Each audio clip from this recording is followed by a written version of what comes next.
Stan Van Gundy here on the Rich Eisen Show. Why are the Lakers 24-4? I mean, we all knew they would be pretty darn good, but what other, buttons got pushed by Pelinka and the rest of the crew, whether it's Vogel as well, in-game? What are you seeing as to why the Lakers are maybe even better than folks believed, Stan Van Gundy? Well, I think, Rich, because they've done a good job, number one, of roster construction. They got the right kinds of people around LeBron James and Anthony Davis. I mean, a real underrated thing was what they did with their two centers, with Dwight Howard and JaVale McGee, who are playing a combined of about 36 minutes a game. So they're really just taking one position. It's not really starter and backup because Anthony Davis plays some minutes there too. But in those 36 minutes, they're getting about 14 points, 14 rebounds, and 4 blocks at a very high shooting percentage. So, they're getting great production out of that spot.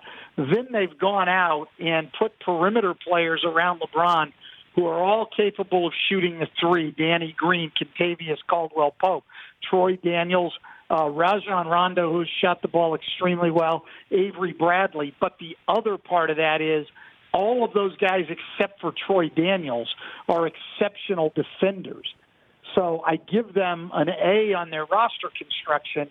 But then Frank Vogel, I think, did a great job in putting it all together because he knew that the offense would take a little bit of time, bunch of new guys trying to figure it out.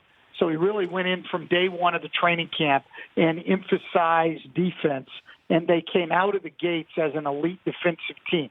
Their half-court offense struggled in a big way early on, but their defense was so good and helped them create enough offense in transition that they were able to get by, and then their half-court offense caught up playing through Anthony Davis and LeBron to now they're elite on both ends of the floor. So both their front office and their coaching staffs have done great job.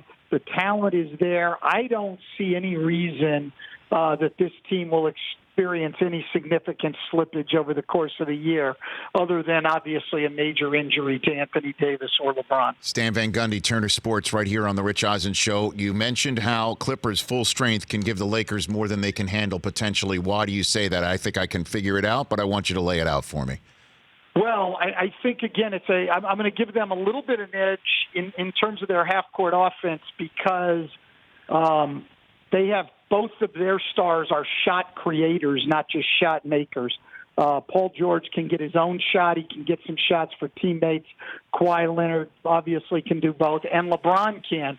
But Anthony Davis is primarily a shot maker. He'll pass when he gets double-teamed in the post, but he's not going to put it on the floor and make a lot of plays. So I give him a slight edge with their two stars. But the biggest edge to me that the Clippers have is when you turn to the bench. I like the Lakers' depth. Don't get me wrong, Rich. I really like it.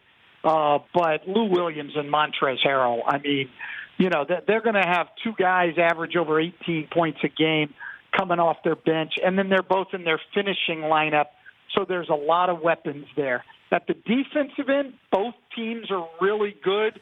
The Lakers, I'd give an edge inside with their size, with Anthony Davis, JaVale McGee, Dwight Howard, and their shot blocking. But I think the Clippers' defense on the perimeter is even better than the Lakers, and the Lakers is pretty good.